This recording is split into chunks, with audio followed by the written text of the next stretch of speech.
हम हिंदी व्याकरण में अलंकार पढ़ने वाले हैं। तो यह अलंकार जो है बड़ी कक्षाओं में जैसे 8वीं 9वीं 10वीं कक्षाओं के लिए बहुत उपयोगी है। अलंकार इसका अर्थ होता है आभूषण, गहना या सजना। अलंकार करना जैसे हम कहते हैं ना, तो महिलाएं जो होती हैं अब सुंदर होती हैं, लेकिन सुंदरता को बढ़ाने के लिए वे गहने का प्रयोग करती हैं, सजती हैं, संवरती हैं। तो उसी प्रकार हम अपने काव्य की भाषा को बढ़ाने के लिए, काव्य की भाषा की सुंदरता को बढ़ाने के लिए जिन शब्दों का प्रयोग करते हैं उसे ही हम अलंकार कहते हैं। तो यह संस्कृत शब्द है अलंकृत। अलंकृत यानी सुंदर, अलंकरण किया हुआ, सजाना, संवारना, बनाना। तो इसकी परिभाषा, जो शब्द काव्य की शोभा को बढ़ाते हैं उसे अलंकार कहते हैं। इसकी परिभाषा क्या है? जो शब्द काव्य की शोभा या सुंदरता को बढ़ाते हैं उसे अलंकार कहते हैं। अब यहाँ देखिए तो अलंकार के दो प्रकार होते हैं। पहला शब्दालंकार, दूसरा अर्थालंकार। शब्दालंकार शब्दों में सुंदरता, शब्द की शोभा बढ़ाने वाले को शब्दालंकार कहते हैं। और अर्थालंकार अर्थ की शोभा, अर्थ में सुंदरता, अर्थों में जो सुंदरता होती है, अर्थों से जो शोभा बढ़ती है उसे हम अर्थालंकार कहते हैं। आज हम यहाँ पर अनुप्रास अलंकार पढ़ने वाले हैं। अनुप्रास यह अनु प्लस प्रास शब्द से बना हुआ है। अनु यानी अनुकरण करना, पीछे, प्रास बार बार आना, रिपीट होना। इसकी परिभाषा जो है, जो शब्द एक से अधिक बार प्रयोग होता है, शब्द या वर्ण एक से अधिक बार प्रयोग हो और उससे काव्य की सुंदरता बढ़ती है, उसे हम अनुप्रास अलंकार कहते हैं। अब अनुप्रास अलंकार के हम यदि उदाहरण देखें तो तनुजा, तट, तमाल,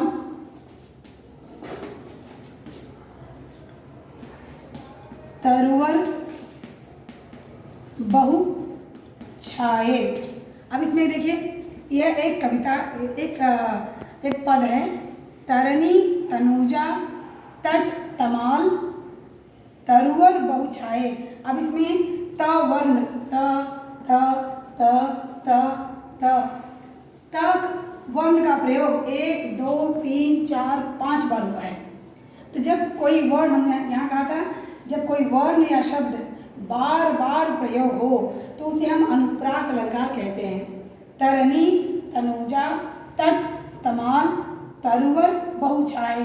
इसमें त वर्ण की आवृत्ति बार बार हुई है, त वर्ण बार बार प्रयोग किया गया है, इसीलिए यहाँ पर इसे हम अनुप्रास अलंकार कहते हैं। हम देखो इसमें चारु चंद्र की चंचल किरणें, च च च। इस पद में च वर्ण की आवृत्ति 3 बार हुई है, च च च।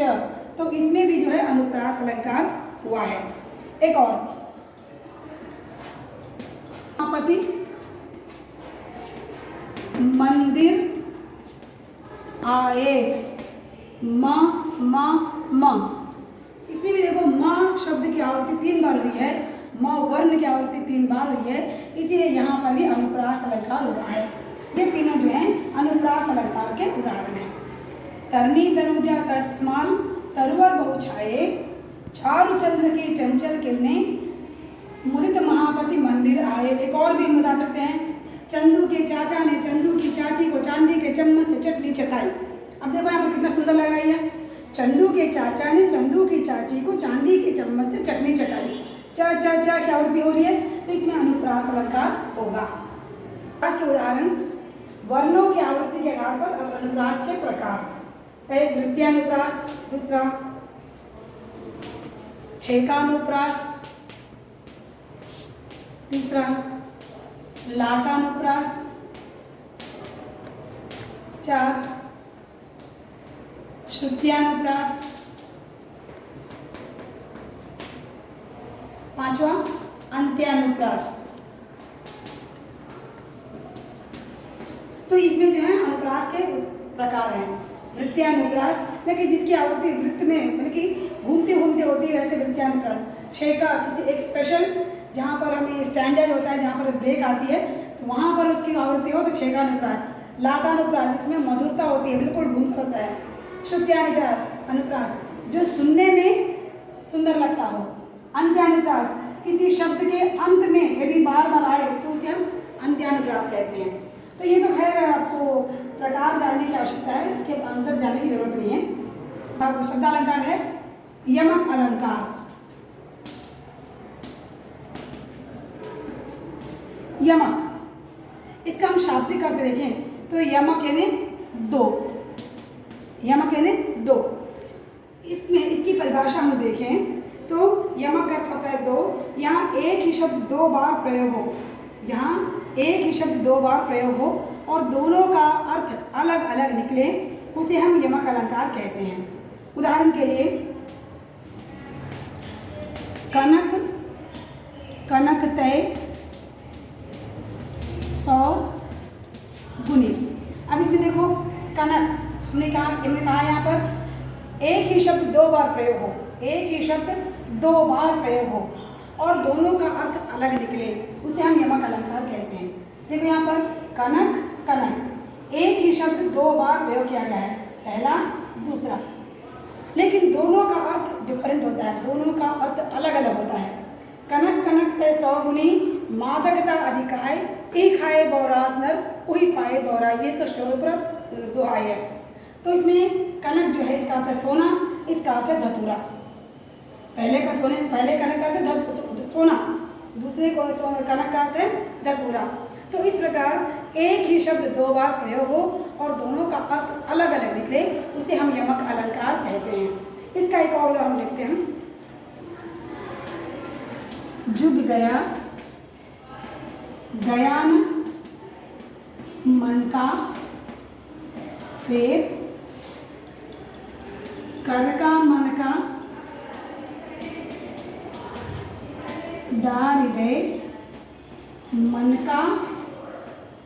का फेर। अब इसमें देखिए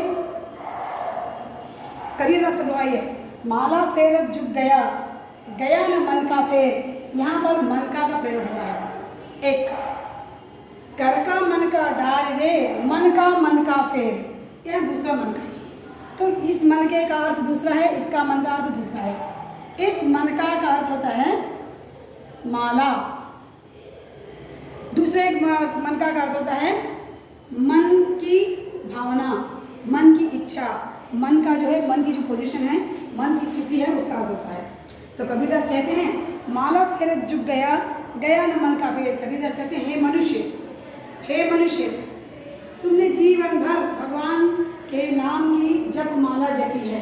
मन का यानी कि जो 108 जो मोतियाँ होती हैं, तो 108 मोतियों को हम राम राम राम के स्मरण करते हैं, तो वह स्मरण जब करते हैं तो मन का को फिराते हुए, मोतियों की माला को फिराते हुए जुग गया, कई युग बीत गए, लेकिन गया न मन का फेर, तुम्हारे मन की भावना कम नहीं हुई है। कर का मन का डार दे, हाथ की माला को छोड़कर मन का फेर, मन की माला का स्मरण करो, मन की माला को फेरो, तब तुम जाकर कहीं अच्छे से अपना भविष्य बना सकोगे। यह एक उदाहरण हुआ। इसी में एक और उदाहरण देखते हैं, मुरलीधर की अधरान धरी, अधरान धरी, अधरान धरोंगी, अधरान अधरान। यहाँ पर देखो एक और उदाहरण, या मुरलीधर की अधरान धरी, अधरान धरोंगी। इसमें पहला अधरान, दूसरा अधरान। पहले अधरान कर देते हैं होठों पर, अधरान अधरों पर, होठों पर, अधरान धरोंगी, अधरों पर नहीं रखूंगी कह रही है। तो इस पर पॉजिटिव मीनिंग है इसका, और इसका जो है नेगेटिव मीनिंग है। एक ही शब्द है लेकिन दो तरह से बताया गया है, दोनों का अर्थ अलग अलग है, इसीलिए यहाँ पर भी हम यमक अलंकार कहते हैं। काली घटा का घमंड घटा। अब यहाँ पर देखो 2 बार घटा का प्रयोग किया गया है, काली घटा का घमंड घटा। तो इन दोनों घटा शब्द का 2 बार प्रयोग किया गया है। इसमें पहली घटा का अर्थ है काले काले बादल, क्लाउड्स। दूसरी घटा का अर्थ है कम होना, रिड्यूस होना। तो यहाँ पर कह रहे हैं काली घटा का घमंड घटा, काले काले बादलों का घमंड जो है कम हो गया है। दोनों का अर्थ, दोनों शब्द एक ही हैं, घटा, लेकिन दोनों का अर्थ अलग है, इसीलिए यहाँ पर यमक अलंकार है। हमने यहाँ पर अलंकार के 4 उदाहरण देखे हैं यमक अलंकार के।